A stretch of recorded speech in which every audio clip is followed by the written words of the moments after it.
ठीक है। आपका जो फर्स्ट चैप्टर चल रहा था, ठीक है, chemical reactions and chemical equations, उसमें हम पीछे की बातें बता दिए थे कि किसी केमिकल इक्वेशन को लिखते कैसे हैं, कैसा होता है, क्या रिएक्टेंट होता है, क्या प्रोडक्ट होता है, बहुत सारी चीजें हमने आपको बता चुके थे। तो आज क्या है, अभी उसके आगे की बात है कि हम कहते थे, बता दिए थे, थोड़ा इंट्रोडक्शन हमने दिए थे कि how is chemical reaction written, ठीक है, किसी भी केमिकल रिएक्शन या केमिकल इक्वेशन को कैसे हम लिखते हैं। हमने कहा था जब भी कोई केमिकल इक्वेशन लिखते हैं, इधर रिएक्टेंट्स होता है, रिएक्टेंट या फिर रिएक्टेंट्स, ठीक, एक स्ट्रेट एरो लगाते हैं, ठीक, और उसके बाद इधर क्या हमारे पास होता है, प्रोडक्ट होता है या फिर प्रोडक्ट्स, ठीक है, ढेर सारे हो सकते हैं, कोई सा भी। हमने कहा ये दो चीजें तो हो, ठीक है, उसके अलावा और सारी कंडीशंस जो हमारे पास होती हैं, ठीक है, कभी हम बोलते थे यहाँ पे कैटलिस्ट लिख देते हैं, कभी टेम्परेचर लिखते हैं, कभी प्रेशर लिखते हैं, कितना यूज करता, हमने प्रेशर कैसे लगाया, कितना करा था, ठीक है, कभी नॉर्मल टेम्परेचर एंड प्रेशर पे। तो इन सारी चीजों को भी हमको लिखना जरूरी होता है। वो इसलिए क्योंकि ऐसा करने से हमारा वो केमिकल इक्वेशन ज्यादा हमारे लिए क्या होता है, इंफॉर्मेटिव होता है, ताकि हम ज्यादा से ज्यादा बातें कर सके। जिसे हम एक पेज में एक्सप्लेन करना है उसे हम एक लाइन में ही करते हैं, वही तो हमारे केमिकल इक्वेशन होता है कि मिनिमम एक शॉर्ट फॉर्म में उसे हम लिख सकें। अब एटम्स का केस है अगर, तो हम कंपाउंड का केस है तो उसके लिए हम लिख सकते हैं, अब आयरन लिखना हो, आयरन का ऑक्साइड लिखना हो, तो उसी हिसाब से हम ले के कंपाउंड लिख देते हैं। लेकिन और सारी चीजें भी इनके साथ लिखनी जरूरी होती है। इनके साथ और कैसी चीजें क्या है, जैसे मान लीजिए ये नॉर्मल चीजें, इसके अलावा कभी कभी हम उसके ऊपर कैटलिस्ट लिखते हैं, यहाँ कैटलिस्ट लिख देते हैं कॉमन, ठीक, और कैटलिस्ट के अलावा हमको टेम्परेचर भी लिखना होता है कभी कभी, ठीक, कभी कभी हम सीधे सिर्फ हीट लिख देते हैं, कोई फिक्स टेम्परेचर नहीं। देखो जब हीट लिखते हैं ना तो इसका मतलब कोई फिक्स नहीं है, आपने बस हीट करना है तो हीट कर देना है, रिएक्शन आगे प्रोसीड हो जाएगी। लेकिन कभी कभी क्या है, यहाँ पे हमको कोई फिक्स टेम्परेचर, यहाँ हीट लिख सकते हैं या कोई टेम्परेचर है तो लिख सकते हैं, उसके अलावा भी, ठीक, यहाँ पे टेम्परेचर डिग्री सेंटीग्रेड लिख सकते हैं, ठीक, केल्विन में लिख सकते हैं, जिस भी में भी आप जैसे वे में भी आपको सुविधाजनक लगे, ठीक है, जैसे आपको आसान लगे, ठीक, वैसे आप यहाँ पे लिखते हैं। उसके अलावा कैटलिस्ट, टेम्परेचर, प्रेशर, और कभी कभी अब कैटलिस्ट कैसा है, यहाँ पे टेम्परेचर, प्रेशर, कंडीशन और सारे एक्स्ट्रा चीजें भी इसके ऊपर लिखी जाती हैं। तभी क्या है, हमारे पास ऐसा लगता है, यहाँ पे कभी कभी लिख देते हैं इन एक्वस मीडियम, ठीक है, इन एसिडिक मीडियम, ये सारी चीजें भी यहाँ पे लिखी जा सकती है, वो कैसे रिएक्शन आगे हो रही होती है, ठीक है। अब क्या है कि ये सारी चीजें आप एरो के ऊपर ही लिखेंगे। कभी कभी हम देखेंगे आपके रिएक्टेंट्स को भी एरो के ऊपर लिख देते हैं, है ना, जैसे सर ऐसा कैसे हो सकता है, वो हो सकता है, वो कर दिया जाता है, ठीक है ना, रिएक्टेंट्स को, ठीक है, रिएक्टेंट या फिर रिएक्टेंट्स, ठीक, वो कैसे, जैसे मान लो हमने क्या बोल दिया, आगे आएगा ये, आप लोग अभी आगे जानेंगे। ये मान लो की है, इनका रिएक्शन हम कराते हैं Cl2 के साथ, तो अभी इसके ऊपर सिंपल इसके ऊपर भी लिख सकते हैं। तो कभी कभी रिएक्टेंट भी हमारा एरो के ऊपर लिखा जा सकता है, ऐसे कर देते हैं तो हम पाते हैं हमारे पास ये कंपाउंड बन जाता है, ठीक ना, CH2Cl और CH2Cl, ठीक, ऐसे हम मतलब और हाँ, और इन सारी चीजों को लिखने का मतलब हमारे पास रिएक्शन क्या, हमारे ज्यादा इंफॉर्मेटिव हो, हमारे लिए ज्यादा इंफॉर्मेशन दे, ये हमें ज्यादा इंफॉर्मेशन मिले, अपडेट हो, किससे, इस रिएक्शन से जो हमारी एक ही लाइन में एक इक्वेशन लिखी हुई है। ओके, सही। तो यही इतनी सारी बातें थी इसके लिए। तो आप कोई सा भी रिएक्शन लिखना चाहें जनरली लिख सकते हैं। और हाँ, एक और चीज, कभी कभी हीट, हाँ एक चीज और बताना भूल गए थे, सॉरी, इसको फिर से समझ लीजिए। रिएक्टेंट या रिएक्टेंट्स, एरो, प्रोडक्ट। अगर हमने कहा कभी कभी प्रोडक्ट्स या प्रोडक्ट के अलावा रिएक्टेंट के अलावा कभी हीट देना हो ना, तो यहाँ प्लस क्या करते हैं, हीट लिखते हैं, यहाँ प्लस एनर्जी लिखते हैं, जितना होता है ना, मान लो 50 किलो जूल जो भी है, ठीक। फिर एक्सोथर्मिक और एंडोथर्मिक रिएक्शन की बात करें, अगर इधर की तरफ हीट लिख दिया गया हो, ठीक, तो रिएक्शन एंडोथर्मिक, और इधर की तरफ हीट लिख दिया गया हो तो रिएक्शन क्या होगी, एक्सोथर्मिक, ठीक। तो यहाँ से प्रोडक्ट है, यहाँ से हीट निकल रही है, इसको ऐसे भी लिख सकते हैं, एक एक्सोथर्मिक रिएक्शन है ये, ठीक ना। तो इस तरह से बहुत सारी चीजें हम लिख सकते हैं। हीट जो भी है, मान लो 3 किलो कैलोरी पर मोल, किलो जूल पर मोल, तो बहुत सारी चीजें हम आसानी से यहाँ पे ऐसे लिख सकते हैं ताकि हम उसे ज्यादा इंफॉर्मेशन मिल सके, ठीक है ना। ये इतनी बात होगी। चलो आगे आगे रिएक्शन धीरे धीरे हम सब बताते चलेंगे यहाँ पे किस चीज का क्या यूज हुआ है, ठीक है ना। आगे कह रहा बैलेंस केमिकल इक्वेशन क्या है, बैलेंस केमिकल इक्वेशन क्या है और केमिकल इक्वेशन को बैलेंस कैसे करते हैं, ठीक, कैसे सोचते हैं, क्या लिखते हैं। 1 2 3 4 हम जो किसी भी रिएक्टेंट के पहले लिखते हैं उसे हम क्या कहते हैं, स्टोइकियोमेट्री बोलते हैं, ठीक है। तो वहां पे क्या है ये करते हैं, कह रहा कि किसी भी केमिकल इक्वेशन को बैलेंस कैसे करते हैं, balancing chemical equation, balancing chemical क्या इक्वेशन, ठीक, बैलेंसिंग केमिकल इक्वेशन। हम केमिकल इक्वेशन को या केमिकल रिएक्शन को कैसे बैलेंस करते हैं या बैलेंस ही क्यों लिखना जरूरी होता है, ठीक है ना। क्यों, क्योंकि हमने कहा आपको पता है कि जब भी क्या है एक लॉ है हमारे पास कि जो भी हमारे रिएक्टेंट हैं, जो भी हमारे प्रोडक्ट हैं, रिएक्टेंट प्रोडक्ट में कन्वर्ट होता है तो कोई चीज खत्म नहीं होती, मतलब दुनिया में कोई चीज, law of conservation of mass, जो भी चीज एक दूसरे में चेंज होती है वो कोई भी चीज हमारी दुनिया में खत्म नहीं होती है, क्या है, केवल एक फॉर्म से दूसरे फॉर्म में एग्जिस्ट करती है, ठीक है।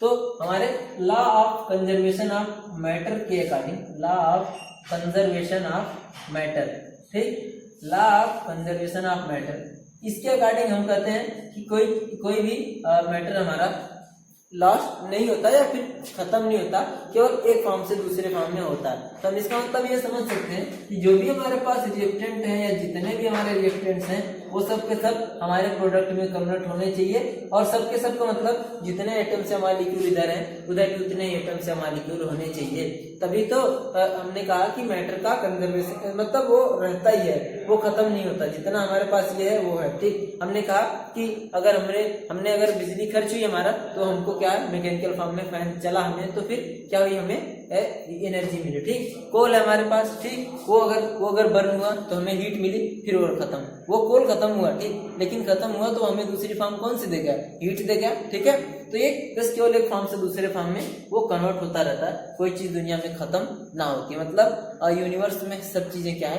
कांस्टेंट है, कोई चीज खत्म ना हो रही है और न ही कोई चीज शुरू, मतलब हम न किसी चीज को पैदा कर सकते हैं और न ही हम किसी चीज को खत्म कर सकते हैं या नष्ट कर सकते हैं या बर्बाद कर सकते हैं, ऐसा नहीं है, केवल एक फॉर्म से दूसरे फॉर्म में चेंज कर सकते हैं, वही हमारे पास law of conservation of matter. उसके अकॉर्डिंग इसी बात को फॉलो करने के लिए हमको रिएक्शन बैलेंस करना जरूरी होता है। बैलेंस करने का मतलब कितनी चीजें आपके पास रिएक्टेंट्स के फॉर्म में है, कितने मॉलिक्यूल है, कितने एटम है, सबके सब हमें प्रोडक्ट के फॉर्म में भी होनी चाहिए। इसी कारण से हम किसी भी इक्वेशंस को क्या करते हैं, बैलेंस करते हैं, ठीक है। ओके, अब कह रहा कि balancing of chemical reaction is necessary because no matter or lost or gained during a chemical reaction या during a reaction या during a change या during a change या formation, कुछ भी, ठीक है, हमारी चीजें चेंज नहीं होती, क्या है, लॉस नहीं होती, नहीं गेन होती, तो जितनी है उतनी हमें होनी चाहिए। इस कारण से हमारे रिएक्शन को क्या करना होता है, बैलेंस करना जरूरी होता है, ठीक है। ओके, आगे देखते हैं करा कैसे करें हम रिएक्शन को बैलेंस करा, उसके लिए कई सारी चीजें, ठीक। हम करा हिट एंड ट्रायल मेथड, तो मतलब क्या, हम सोच रहे हैं कि यहाँ कितना रख दें, सामने कितना रख दें कि बातें बैलेंस हो जाए। क्यों, देखो जैसे हमने कहा H2 है सर, O2 है, दोनों चीज मिलकर क्या बना रही, H2O। सर यहाँ 2 हाइड्रोजन 2 ऑक्सीजन, इसका मतलब सामने भी 2 हाइड्रोजन 2 ऑक्सीजन होने चाहिए, हाँ या ना। ऐसे यहाँ पे भी है, Na है, सोडियम है, सर Cl2 है, यहाँ बना क्या है, NaCl। सर यहाँ एक सोडियम 2 क्लोरीन, यहाँ एक सोडियम 1 क्लोरीन, यहाँ 2 हाइड्रोजन 2 ऑक्सीजन, यहाँ 2 हाइड्रोजन 1 ऑक्सीजन। तो सर कैसे बैलेंस करना है, हमने कहा सर कोई ऐसा डिजिट लिख दो इसके आगे पीछे जिससे आगे ही लिख दो, जिसके कारण से बैलेंस हो जाए, ठीक। 2 ऑक्सीजन 2, अगर 2 ऑक्सीजन बैलेंस करना चाहें तो हाइड्रोजन 4 हो गए, तो क्या दिक्कत, हाइड्रोजन को 2 लिख दो, 2H2 + 2। ये हीट एंड ट्रायल मतलब अपने से सोचना पड़ेगा ना, मैंने तो आ रहा है, मैं तो फटाक से लिख दिया 2H2 + O2 = 2H2O, ठीक है, Na 2Na + A2 = 2NaCl। लेकिन आपको क्या है, थोड़ा सा ये सोचना है कि कहाँ पे हम एडिट करें वर्ड्स को या कितना लिखें ताकि हम क्या इसे बैलेंस कर सकें। तो यहाँ इसके केस में सर 2 Cl 1 Na, यहाँ पे 1 Na, क्या करें, 2 Cl ही अगर बैलेंस कर लें तो Na सर अभी तो Na 2 हो गया, यहाँ पे Na 1 है तो इसके आगे 2 लिख दो, सिंपल। ये हिट एंड ट्रायल होता है जिसे हम बोलते हैं कि कितना हम कहाँ सेट करें कि बात हमारी क्या हो, सब क्लियर हो जाए, ठीक। ये हिट एंड ट्रायल मेथड है। तो हिट एंड ट्रायल मेथड को हम क्या कहते हैं, इंस्पेक्शन मेथड भी बोलते हैं इसे, इंस्पेक्शन मेथड। पहला ये मेथड मेथड है हमारे रिएक्शन बैलेंसिंग के, पहला था हिट एंड ट्रायल मेथड, ठीक। ऐसे हमें तो आ रहा है तो हमने एक ही बार में लिख दिया, आप खुद से सोचेंगे तो आपको लगेगा हाँ कितने कहाँ पे लिखें ताकि क्या हमारा रिएक्शन बैलेंस हो जाए, ठीक है।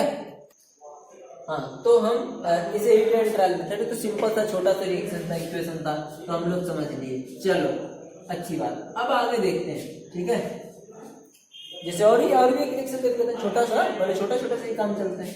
हमने कहा Cl2 + H2 मान लो HCl बना, मान लो, ठीक। तो इसको कैसे करना है, ठीक सर, 2 Cl 2 H 1 है, लो।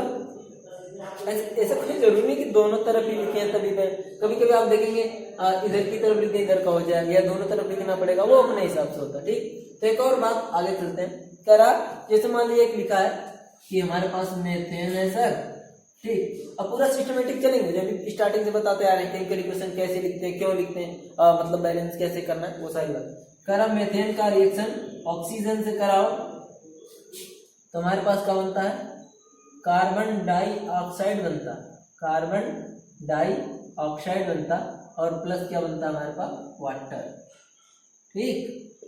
चलो भाई अच्छी बात है। मेथेन आपको पता फार्मूला इसका, सबसे पहले CH4, एक कार्बन 4 हाइड्रोजन, कार्बन के साथ 4 हाइड्रोजन कंबाइंड होता है, मेथेन का फॉर्मेशन हो जाता है, ठीक है। ऑक्सीजन हमारे पास क्या होता है, O2 होता है। कार्बन डाइऑक्साइड हमने कहा था कार्बन 2 है तो 2 ऑक्साइड, ठीक। और वाटर के केस में क्या हमने कहा, H2, आप जानते हैं दुनिया जब से चल रही है हमारी आपकी तब से जानते हैं वाटर, सही। अब सर एक कार्बन है, अब आता देखो, पहले जनरल था, हमने कहा था केमिकल इक्वेशन क्यों होता, कोई बात आपने बताया, उसको हमने क्या किया, इक्वेशन के फॉर्म में लिखा, उसके फार्मूले का यूज करके, हाँ या ना, ये बात हम पिछले क्लास में बता चुके थे कि हम क्या करते हैं, उसका यूज करते हैं उसके फार्मूला का, ताकि हमारे लिए इजी हो उस बात को समझना या लिखना, ठीक है ना। ऑक्सीजन, ठीक है।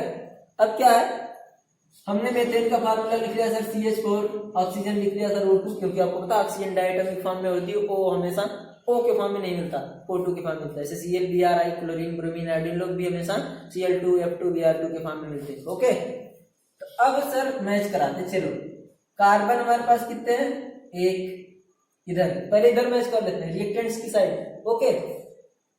अब क्या है, हीट, यहाँ पे हीट होता है वैसे बाय द वे, ठीक, सही, वो हम जानते हैं, ठीक। हीट के थ्रू ये रिएक्शन होता है, बाकी आप ना लिखें तब भी काम चल जाएगा, ठीक। वो आपकी जानकारी के लिए हम बता दें, कंबशन रिएक्शन ये होता है, आगे आएगा आपको बताया जाएगा, सब बताया जाएगा, ठीक है। एक कार्बन है सर, हाइड्रोजन इसके बाद हाइड्रोजन कितने हैं सर, 4 है, ऑक्सीजन कितने हैं, 2 है। चलो एक बार इधर भी मैच कर लेते हैं, देख लेते हैं ना, कार्बन कितना है, कार्बन कितना है, 1 है, चलो भैया। हाइड्रोजन कितना है, 2 है, ऑक्सीजन कितना है, 3 है।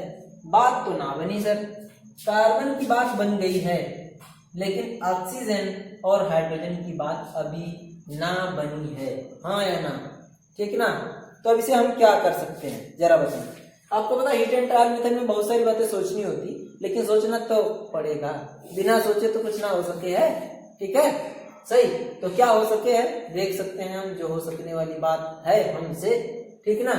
कैसे, हमने इतनी बात सोच लिया, चलो सर अच्छी बात है। अब क्या क्या हम कहाँ क्या ऐड करें कि हमारे पास ये बैलेंस हो जाए, मतलब जितने इधर है उतने भी उधर जाए। अब कोई जरूरी नहीं कि आप इसमें नहीं बढ़ा सकते हैं, आप यहाँ पे बढ़ा सकते हैं, वहां पे बढ़ा सकते हैं, यहाँ पे हाफ लिख सकते हैं, कुछ भी कर सकते हैं। कभी कभी आप हाफ लिखने से भी कम कर सकते हैं। मान लो यहाँ O2 है, वहां से कोई होता है ना, बाकी सारे बैलेंस होती है ना, तो हम यहाँ पे हाफ लिख देते तब भी काम चल जाता है, क्योंकि हाफ O2 में 2 ऑक्सीजन, उसका भी हाफ, तो 2 का आधा 1, तब भी ऐसा भी हो जाता है, ठीक है ना। आगे जरूरत पड़ जाएगी आपको, ठीक। वाटर के केस में हम कर सकते थे, सही ना, बता देंगे फिर से।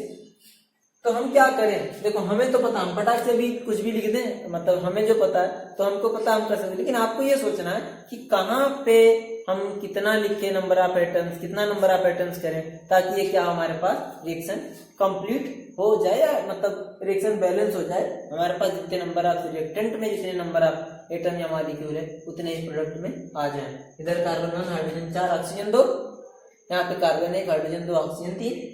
ये बात कैसे हो सकती है?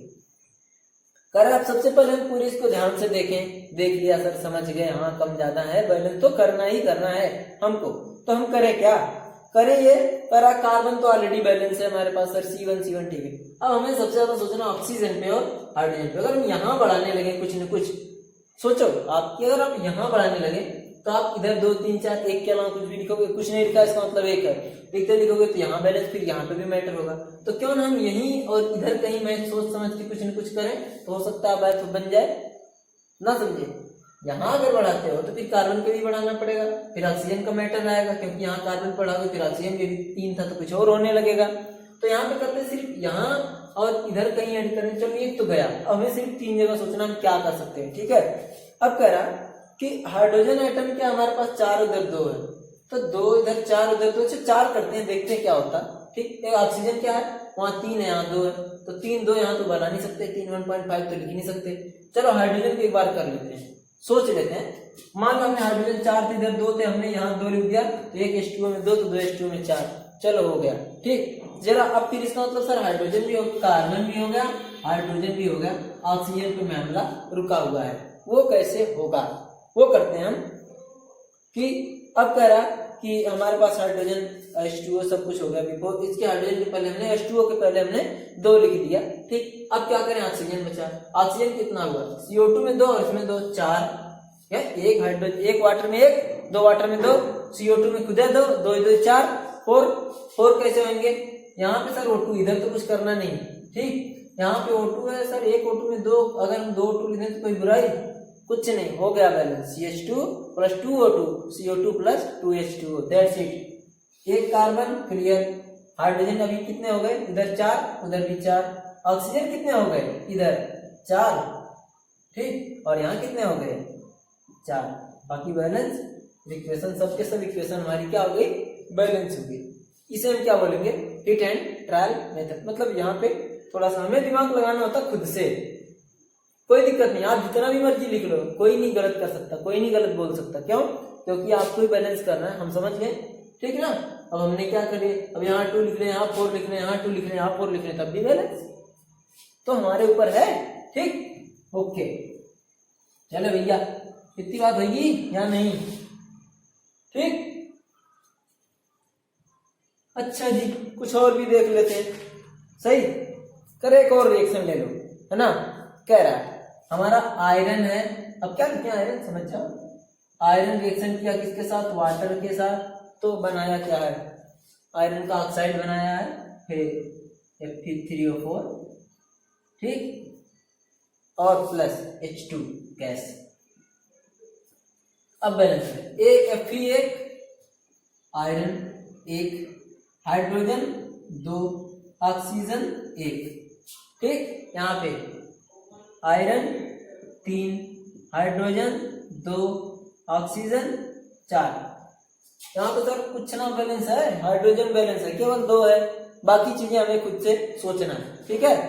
अब क्या करते हैं, मान लो Fe3O4 है, ये तो पूरी कंपाउंड है, इसमें तो कुछ कर ना सके, जहाँ खाली Fe है, जहाँ ओनली Fe है, क्यों हम इसको देख रहे हैं थोड़ी देर के लिए। वाटर के केस में हम देख सकते हैं हाइड्रोजन तो माना वैलेंस ही है, तो एक बार पहले आयरन को देख लेते हैं, Fe फेरम, ठीक, फेरम आयरन, ठीक है ना। 3 वहां पे है, यहाँ पे 1 ही है, ये अकेला ऐसे बदलने तो कोई बात नहीं ना, जितना चाहे बदल सकते हैं, यहाँ पे 2 4 5 7, क्योंकि यहाँ करेंगे तो केवल आयरन पे ही फर्क जाएगा ना, क्योंकि अकेला है, तो अकेला है, तो हमने अगर 3Fe कर दिया, अब क्या होगा, Fe3, चलो हमारे पास आयरन और हाइड्रोजन बैलेंस हो गए, और ऑक्सीजन कैसे हो सकता, ऑक्सीजन कैसे हो सकता बैलेंस, यहाँ पे तो सर 4 है, यहाँ पे 1 है, तो क्या कर सकते हैं, एक वाले में 4 कर दें, फिर या फिर क्या करें, यहाँ बढ़ाएं, फिर आयरन का चक्कर हो जाएगा, घटा तो सकते नहीं, जितना है उससे बाकी चीजें उसके साथ ऐड करके बढ़ा ही सकते हैं। अब क्या करेंगे, H2 है, H2 को बढ़ाएंगे तो यहाँ का H2 डिस्टर्ब होगा। तो क्यों एक बार ऑक्सीजन को ही देखते हैं ना, ऑक्सीजन को देखते हैं सर। आयरन तो क्लियर हो गया सर, हाइड्रोजन तो अभी क्लियर, फिर देखें हो सकता है कुछ हो जाए या सही है। अगर ऑक्सीजन वहां पे 4, अगर मैं यहाँ पे 4 कर दूं, ऑक्सीजन 4 है, 4 FeO4, चलो 4 ऐसे ही लिख देते, ठीक। अगर हमने कर दिया, अब क्या मैच हुआ, आयरन सर मैच है 3 3, अरे जी Fe एक अकेला था, 3 से मल्टीप्लाई के 3, और Fe3O4 एक ही कंपाउंड में 3 तो है। ये जो आयरन का ऑक्साइड बना है ये हमारे पास क्या है, 3 तो है उसमें। तो आयरन 3 और ऑक्सीजन कितने हो गए, 4 उसमें, तो एक H2O में 1, तो 4 H2O में 4, मैटर खत्म। ये हो गया सर, क्या हाँ या ना, बोलो हाँ ना। लेकिन सर हाइड्रोजन का मैटर फंस गया, हमारे पास हाइड्रोजन मैच निकला, इधर 2, इधर कितने हुए, एक H2O में 2, 4 H2O में 8, 8 ना, और यहाँ पे 2 ही है। अब क्या हो गया, अब क्या करें, अभी तो हाइड्रोजन मैच कर रहा था तो ऑक्सीजन नहीं, और ऑक्सीजन मैच कराया तो हाइड्रोजन बिगड़ गया। तो बिगड़ा क्या, 8 है ना, वो तो हाइड्रोजन अकेला, बढ़ाओगे तो हाइड्रोजन पे ही फर्क जाएगा, दूसरे कोई टेंशन नहीं। ये H2O में 2 है, 4 से मल्टीप्लाई कर दो, सारी बात क्लियर, हाँ या ना, बोलो। Fe3 इधर भी क्लियर। हाइड्रोजन 4 तो 8, 4 × 2 8, और वहां पे भी 8 क्लियर। और ऑक्सीजन तो हमने किया था, सबकी सब क्लियर। इसका मतलब ये हमारा रिएक्शन अभी आके बैलेंस हो गया है, हाँ या ना, ठीक। ध्यान से आप इसे करेंगे, ठीक है। इस तरह से कोई से भी आएगा, आप आसानी से रिएक्शन बैलेंस कर सकते हैं, ठीक। आगे का और बता देंगे, कोई डाउट हो तो आप हमें पूछ सकेंगे, ठीक है। और आज की क्लास में इतना ही, आप रिवाइज करें, आगे की बात अगली की क्लास में। Okay, thank you.